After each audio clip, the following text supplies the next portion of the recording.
Hello दोस्तों, आज का जो हमारा टॉपिक है वो इकोलॉजी है। आप सभी के लिए मैं इकोलॉजी एक नया टॉपिक लेकर के आया हूँ, तो आइए देखिए। सबसे पहले हम बात करते हैं कि इकोलॉजी क्या होता है, इकोलॉजी टर्म किसने कॉइन किया, फादर ऑफ इकोलॉजी कौन है, इकोलॉजी की हमें जरूरत क्यों पड़ती है, ये सारी बातें आज के टॉपिक में हम बताएंगे। इसके साथ साथ आज का जो हमारा सेशन होगा उसमें हम इकोलॉजी के अलावा बायोस्फीयर क्या होता है, बायोम, इकोसिस्टम, इकोसिस्टम के अंदर बायोटिक और एबायोटिक फैक्टर, नेचर या एनवायरनमेंट के क्या होते हैं, फूड चेन और फूड वेब क्या होते हैं, ये सारी बातें आज के वीडियो में हम बताएंगे। उससे आगे की जितनी भी बातें हैं वो आगे की वीडियोस में बताएंगे। तो चलिए स्टार्ट करते हैं इकोलॉजी। जो इकोलॉजी जो वर्ड है वो ग्रीक भाषा के दो शब्दों से मिलकर के बना है। पहला ओइकोस और लॉजी। ओइकोस का अर्थ होता है हाउस, यानी किसी भी ऑर्गेनिज्म का रहने की जगह, जैसे कि हम सबका रहने का घर होता है, उसी प्रकार से जितने भी लिविंग ऑर्गेनिज्म है इस अर्थ पे उन सभी का कोई ना कोई हैबिटेट होता है। ठीक है, तो अब जितने भी लिविंग ऑर्गेनिज्म उनका सबका हाउस होता है। और लॉजी मतलब उन सबके हाउस के बारे में स्टडी करना, जितने भी ऑर्गेनिज्म हैं वो कहां पर रहते हैं और उनका एनवायरनमेंट के साथ, नेचर के साथ क्या संबंध होता है, क्या इंटर रिलेशनशिप होता है, किस प्रकार से वो एक दूसरे को फायदा पहुंचाते हैं, ये सारी बातें हम इकोलॉजी के अंदर करने जा रहे हैं। सबसे पहले इकोलॉजी जो टर्म कॉइन किया था वो एक साइंटिस्ट थे, अर्नस्ट हेकल, उनको हम शॉर्ट में बोलते हैं ई हेकल। ई हेकल ने सबसे पहले इकोलॉजी शब्द का प्रतिपादन किया था। उसके बाद हम बात करते हैं फादर ऑफ इकोलॉजी। इस पे कंट्रोवर्शियल है। फादर ऑफ इकोलॉजी के बारे में बहुत सारे अलग अलग बुक्स में अलग अलग लोगों ने अलग अलग फादर बता रखे हैं। तो ऑफिशियली जो कॉम्पिटिटिव एग्जाम्स के अकॉर्डिंग जो ऑफिशियली फादर ऑफ इकोलॉजी वो रेटर है। वैसे अलेक्जेंडर वॉम हॉमवर्ल्ट भी फादर ऑफ इकोलॉजी हैं। उसके बाद हम बात करेंगे father of Indian ecology. Indian ecology के father professor Ramdev Mishra, short में प्रोफेसर आर.डी. मिश्रा भी इनको बोलते हैं। तो इकोलॉजी की प्रॉपर डेफिनेशन देखिए, the study of inter relationship of organism with their environment is called ecology. जितने भी ऑर्गेनिज्म होते हैं, किसी भी प्रकार की species, suppose that we all are human beings, ठीक है, एंड कोई भी प्रकार की स्पीसीज हो, वो जिस जगह पे रहती है उसका उस एनवायरनमेंट से क्या क्या संबंध होता है, किस प्रकार से वहां पे वो आप खुद को मैनेज करते हैं, इसको हम बोलते हैं इकोलॉजी। या इस तरीके से लिख सकते हैं ऑर्गेनिज्म का एनवायरनमेंट के साथ क्या संबंध है।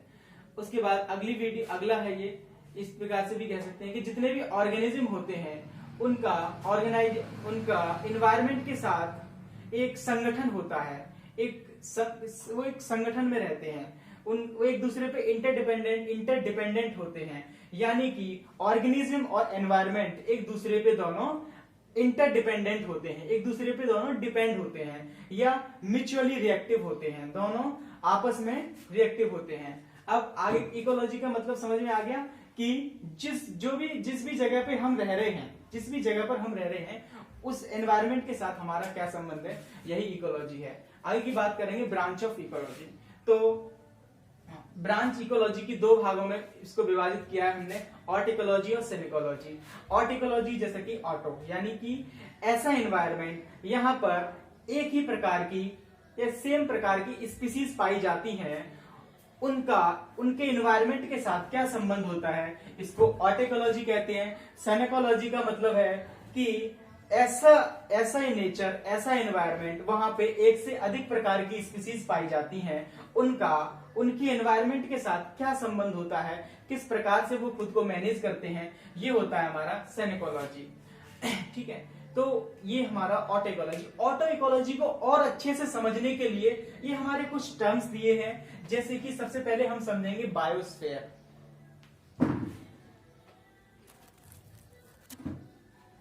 हाँ, तो बायोस्फीयर क्या होता है, बायोम क्या होता है, इकोसिस्टम क्या होता है, बायोटिक और एबायोटिक फैक्टर क्या होते हैं नेचर और एनवायरनमेंट के। उसके बाद हम बात करेंगे फूड चेन और फूड वेब की। तो ये सारी चीजें अगर हम अच्छे से पढ़ लेंगे तो हमको समझ में आ जाएगा कि इकोलॉजी क्या होता है, बहुत डेप्थ से अच्छे से समझ में आ जाएगा। तो सबसे पहले मैं आपको बता देता हूँ बायोस्फीयर क्या होता है। जैसा कि नाम समझ में आ रहा है, बायोस्फीयर, ठीक है। बायो यानी कि लिविंग, और इसमें लिविंग, और स्फीयर मतलब सॉलिड, स्फीयर मतलब अर्थ। और अर्थ पे तो बहुत सारी चीजें, लिविंग के अलावा नॉन लिविंग पार्ट भी है, नॉन लिविंग थिंग्स भी हैं बहुत सारी। तो बायोस्फीयर की प्रॉपर डेफिनेशन है all the living and non living things, यानी कि अर्थ पे बायोटिक और जो एबायोटिक फैक्टर हैं। बायोटिक फैक्टर में हमारे जैसे कि प्रोड्यूसर यानी जितने भी हमारे प्लांट्स हैं, वो सभी। उसके बाद हमारे कंज्यूमर, फिर कंज्यूमर्स, ठीक है। बायोटिक फैक्टर में बता रहा हूं, कंज्यूमर भी फिर हमारे दो प्रकार के होते हैं, एक मैक्रो कंज्यूमर और एक micro consumer.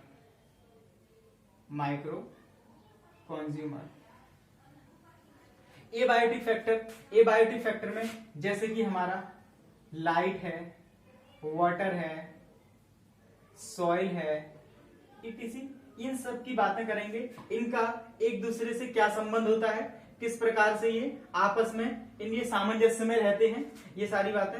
Of the earth biomes, अर्थ क्या है, एक बायोम। अर्थ क्या है, अर्थ, पूरी अर्थ को मिला के हम बायोम्स बोलेंगे। अब दूसरा जो मैंने दे रखा बायोम क्या है, यानी कि एक प्रॉपर जगह पे, यानी कि एक फॉरेस्ट है, तो फॉरेस्ट क्या है अपने आप, फॉरेस्ट क्या है अपने आप में एक बायोम है, ठीक है। अब इसी तरीके से बहुत सारे फॉरेस्ट मिलकर के डिफरेंट टाइप्स के इकोसिस्टम मिलकर के, बायोम और इकोसिस्टम एक ही बात है, बहुत सारे इकोसिस्टम मिलकर के क्या बनाते हैं, बायोस्फीयर बनाते हैं, ठीक है। तो कंबाइंड टुगेदर, या दोबारा से बताता हूं, all the living and non living things, यानी नॉन लिविंग थिंग्स, लिविंग और नॉन लिविंग, यानी बायोटिक और एबायोटिक फैक्टर, ठीक है। एबायोटिक फैक्टर अर्थ के ऊपर ये क्या बनाते हैं, मिलकर के एक बिग इकोसिस्टम बनाते हैं, एक बिग इकोसिस्टम। अर्थ क्या है, अपने आप में एक बिग इकोसिस्टम है, उसी को हम क्या कहते हैं, बायोस्फीयर। यानी बच्चों बहुत सारे इकोसिस्टम मिलकर के क्या बनाते हैं, एक बिग इकोसिस्टम। अभी इकोसिस्टम के बारे में आगे बताऊंगा, अभी ये पूरा बोर्ड भर गया है। एक बिग इकोसिस्टम बनाते हैं, ठीक है। अब इस बिग इकोसिस्टम को ही हम क्या बोलते हैं, बायोस्फीयर के अंदर हम आगे स्टडी करेंगे एटमॉस्फेयर, लिथोस्फीयर, हाइड्रोस्फीयर की। बायोस्फीयर देखो, अब बायोस्फीयर का यहाँ पे पूरा मैं डिटेल में क्लासिफिकेशन कर रहा हूँ। बायोस्फीयर के 3 पार्ट होते हैं, एक एटमॉस्फेयर, एक हाइड्रोस्फीयर, एक लिथोस्फीयर। बच्चों एटमॉस्फेयर का क्या मतलब है कि एयर के अंदर जो बायोटिक और एबायोटिक कंपोनेंट प्रेजेंट होते हैं, उसी को हम बोलते हैं एटमॉस्फेयर। दूसरा हाइड्रोस्फीयर, हाइड्रो यानी वाटर, यानी कि वाटर के अंदर जो बायोटिक और एबायोटिक कंपोनेंट प्रेजेंट होते हैं, उसको बोलते हैं हम हाइड्रोस्फीयर। तीसरा है लिथोस्फीयर, यानी कि अर्थ, लिथो यानी अर्थ, यानी कि अर्थ के ऊपर बायोटिक और एबायोटिक जो कंपोनेंट प्रेजेंट होते हैं, उनको हम बोलते हैं लिथोस्फीयर। सिंपल सी बात है कि हर जगह एक ना कोई इकोसिस्टम है। इकोसिस्टम बड़ा भी हो सकता है, छोटा भी हो सकता है। एक पानी की बूंद भी एक इकोसिस्टम है। पानी जो हो गया हमारा क्या है, एक वाटर ड्रॉप है। वाटर ड्रॉप क्या है, वो नॉन लिविंग है, लेकिन उसके अंदर बहुत सारे माइक्रोब्स हो सकते हैं। तो उनके बीच में जो आपसी संबंध है, जो इंटर रिलेशनशिप है, वही तो इकोसिस्टम है। अब बहुत सारी पानी की बूंद मिलकर के एक पॉन्ड बना लेती हैं, या एक रिवर बना लेती है, जो भी बनाती है, ठीक है, एक बड़ा सा। तो उसी को हम क्या बोल देते हैं, वो अपने आप में एक बिग इकोसिस्टम हो गया। अब बहुत सारे इकोसिस्टम मिलकर के क्या बना लेते हैं, बायोस्फीयर, ठीक है। और उसी के अंदर हम 3 चीजें एटमॉस्फेयर, हाइड्रोस्फीयर, लिथोस्फीयर पढ़ते हैं। इन सब की पूरी की स्टडी को हम क्या बोलते हैं, इकोलॉजी। तो इकोलॉजी कुछ नहीं है, बहुत सारे छोटे छोटे इकोसिस्टम्स की जब बड़े हो जाते हैं, बहुत सारे इकोसिस्टम की स्टडी को ही हम इकोलॉजी कहते हैं। इकोलॉजी की जो यूनिट है वो ऑर्गेनिज्म है। एक ऑर्गेनिज्म से ही स्टार्टिंग होती है इकोलॉजी की, ठीक है। ऑर्गेनिज्म के बाद पॉपुलेशन बनती है, पॉपुलेशन के बाद कम्युनिटी बनती है, ठीक है। कम्युनिटी के बाद इस तरीके से ही आगे एक इकोसिस्टम बनता है। इकोसिस्टम के बाद बायोम, बायोम के बाद बायोस्फीयर। आगे बात करते हैं हम इकोसिस्टम की। तो इको यानी जैसा कि नाम से समझ में आ रहा है, इको का यानी हाउस, और इकोसिस्टम जैसे कि इकोलॉजी से मैंने बताया था, इकोसिस्टम का मतलब हाउस। अब जितने भी इकोसिस्टम है, इकोसिस्टम यानी किसी भी ऑर्गेनिज्म का, हर किसी का कोई ना सेपरेट हाउस होता है, सेपरेट घर होता है। अब इकोसिस्टम जो वर्ड कॉइन किया था, सबसे पहले हम ये जान लेते हैं, ये वर्ड दिया था एजी टांसले ने। उसके बाद father of ecosystem ecology, father of ecosystem ecology जो है वो है एपी ओडम। उसके बाद इकोसिस्टम की डेफिनेशन मैंने यहाँ पे बताई आपको। एक नेचर के अंदर, एक एनवायरनमेंट के अंदर जितने भी लिविंग यानी बायोटिक, नॉन लिविंग यानी एबायोटिक फैक्टर जो एक एनवायरनमेंट के अंदर प्रेजेंट होते हैं। अब एनवायरनमेंट क्या होता है? हमारे चारों तरफ का जो परिवेश है, जो वातावरण है, हमारे चारों तरफ जितनी भी चीजें दिखाई दे रही हैं, भरी हुई, कुछ सॉलिड, कुछ बिल्कुल खाली स्थान, ये सभी हमारा एनवायरनमेंट है। यहाँ पर तो हम रहते हैं, ठीक है। तो यहाँ पे बायोटिक यानी लिविंग थिंग भी रहती है, एबायोटिक यानी नॉन लिविंग थिंग भी रहती है। तो इन सभी को ही हम क्या बोलते हैं? एनवायरनमेंट, ठीक है। अब किसी भी इकोसिस्टम में यानी किसी भी पर्टिकुलर एरिया में जितने भी बायोटिक और एबायोटिक थिंग प्रेजेंट होती हैं, उसी को हम क्या कहते हैं? इकोसिस्टम। इकोसिस्टम जो है वो एनवायरनमेंट की स्मॉलेस्ट यूनिट है, smallest structural and functional unit है। किसकी? एनवायरनमेंट की। दोस्तों, जिस प्रकार से हमारी जो सेल है वो हमारी बॉडी की fundamental, structural and functional unit है एनवायरनमेंट की, उसी प्रकार से जो हमारा इकोसिस्टम है वो हमारे एनवायरनमेंट की स्मॉलेस्ट यानी फंडामेंटल, स्ट्रक्चरल और फंक्शनल यूनिट है हमारे नेचर की या हमारे एनवायरनमेंट की। हम बात करेंगे एनवायरनमेंट जो हमारा बहुत बड़ा भी हो सकता है, बहुत छोटा भी हो सकता है। जैसे बहुत बड़ा एनवायरनमेंट की बात करें, जैसे कि ट्रॉपिकल रेन फॉरेस्ट है, टुंड्रा रेन फॉरेस्ट है, ये सारी बातें मैं आगे की वीडियोज में बताऊंगा। It also may be permanent और टेम्परेरी। जो इकोसिस्टम है हमारा वो परमानेंट भी हो सकता है और टेम्परेरी भी हो सकता है। अब दोस्तों बात करेंगे टाइप्स ऑफ इकोसिस्टम, ठीक है। अब तक आपने पूरा देखा ये सब टाइप्स ऑफ इकोसिस्टम। सबसे पहले नेचुरल इकोसिस्टम, आर्टिफिशियल इकोसिस्टम, और तीसरा है हमारा on the basis of size यानी साइज के आधार पे इकोसिस्टम। तो नेचुरल इकोसिस्टम जैसा कि नेचुरली नेचर में होता है। टेरेस्ट्रियल इकोसिस्टम, टेरेस्ट्रियल इकोसिस्टम मतलब जमीन पे, ठीक है। टेरेस्ट्रियल इकोसिस्टम में हमारा आता है एक फॉरेस्ट, अपने आप में एक इकोसिस्टम है। ग्रासलैंड अपने आप में एक इकोसिस्टम है। ट्री एक इकोसिस्टम है। डेजर्ट अपने आप में एक इकोसिस्टम है, ठीक है। तो आगे हम बात करेंगे ये, ठीक है, एक्वाटिक इकोसिस्टम और एक्वाटिक इकोसिस्टम। आगे बात करेंगे हम नेचुरल में एक्वाटिक इकोसिस्टम की। तो एक्वाटिक इकोसिस्टम भी दो प्रकार का होता है, लैंटिक और लोटिक।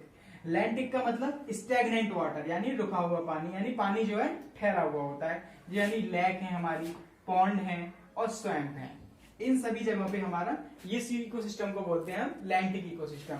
आगे जो हमारा लॉटिक इकोसिस्टम यानी रनिंग वाटर यानी कि रिवर, तो ये हमारा क्या है? Lotic ecosystem.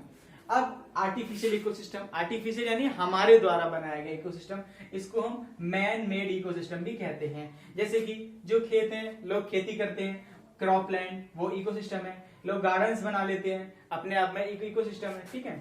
आगे हम बात करेंगे on the basis of size. ये थोड़ा सा मैंने छोटा लिखा है यहाँ पे। तो साइज के बेस पे देखो, एक मेगा इकोसिस्टम यानी बहुत बड़ा ecosystem, macro ecosystem, micro ecosystem, nano ecosystem. Mega ecosystem में ओशियन समुद्र, सी, ये भी बहुत बड़ा इकोसिस्टम है। मैक्रो में एक फॉरेस्ट आ गया हमारा, एक मैक्रो इकोसिस्टम है, ठीक है, फॉरेस्ट है। एक माइक्रो इकोसिस्टम की बात करें, हमारा पॉन्ड, जैसे कि पॉन्ड है, माइक्रो इकोसिस्टम। नैनो इकोसिस्टम एक ड्रॉप ऑफ वाटर, एक पानी की बूंद भी अपने आप में एक इकोसिस्टम है। हाँ, तो अब आगे देखो, इसी श्रृंखला में हम आगे चलते हैं। श्रृंखला की बात आई है, तो चेन की बात कर लो, फूड चेन और फूड वेब की देखेंगे इसमें हम। जो फूड चेन क्या होता है, फूड वेब क्या होती है। वैसे तो मैं आपको बायोटिक और एबायोटिक फैक्टर बताता, लेकिन वो थोड़ा लेंदी है, वो मैं आपको कल की वीडियो में बताऊंगा। आज मैं आपको शॉर्ट में अच्छे से कोशिश करूंगा फूड चेन और फूड वेब बताऊं। In ecosystem every organism depends on other organism. जैसा कि मैंने आपको इकोसिस्टम बता दिया है, इकोसिस्टम क्या होता है कि इकोसिस्टम में लिविंग और नॉन लिविंग तो एक दूसरे पे इंटरडिपेंडेंट रहते हैं। उसके अलावा जो लिविंग है ना, वो भी एक दूसरे पे डिपेंड रहते हैं। जैसे कि हम लोग हैं, हम किन पे डिपेंड रहते हैं, हम पेड़ पौधों पे डिपेंड रहते हैं, वो हमारे लिए प्रोड्यूसर हैं, वो हमारे लिए फूड प्रोड्यूस करते हैं और उसको हम ईट करते हैं। तो इसमें यही सारी बातें लिखी है और उस ये वाली जो क्रिया है ये चलती रहती है, निरंतर कंटिन्यूअसली चलती रहती है फॉर फूड मटेरियल। ठीक है, एक ऑर्गेनिज्म दूसरे ऑर्गेनिज्म पे डिपेंड रहता है, किस चीज के लिए, फूड के लिए। All organism are arrange in a series, जितने भी ऑर्गेनिज्म एक सीरीज में अरेंज होते हैं। ठीक है, इन food energy in which food energy is transferred through repeated eating. ठीक है, इस तरीके से जैसे कि आप इसमें देख रहे हो, जैसे कि ग्रास है, ग्रास क्या है, प्रोड्यूसर है। ग्रास को कौन खा जाएगा, रैबिट खा जाएगा। रैबिट को कौन खाएगा, फॉक्स खाएगा। फॉक्स को कौन खाएगा, लॉयन खाएगा। तो ये एक दूसरे का फूड है। ग्रास किसके लिए फूड है, रैबिट के लिए। रैबिट किसके लिए फूड है, फॉक्स के लिए। फॉक्स किसके लिए, लॉयन के लिए। और इसमें जो एनर्जी है वो कॉन्टिन्यूअसली ट्रांसफर होती रहती है। इसी तरीके से यहाँ पे इसी को बोलते हैं फूड चेन। ये एक फूड चेन है, एक चेन चल रही है। उसी तरीके से यहाँ पे देख रहे हो फाइटोप्लैंक्टन। फाइटोप्लैंक्टन का मतलब पानी के अंदर जो बहुत छोटे छोटे पौधे होते हैं उनको क्या है, उनको कौन, फाइटोप्लैंक्टन, पानी के अंदर जो छोटे छोटे पौधे होते हैं उनको कौन खाते हैं, जूप्लैंक्टन। यानी कि एक और तरह के एनिमल टाइप प्लांट्स होते हैं जूप्लैंक्टन, उनको कौन खा, ये किसको खाते हैं, फाइटोप्लैंक्टन को। ठीक है, फाइटोप्लैंक्टन को कौन खाता है, जूप्लैंक्टन। और जूप्लैंक्टन को कौन खाता है, स्मॉल फिश। और स्मॉल फिश को कौन खाता है, लार्ज फिश।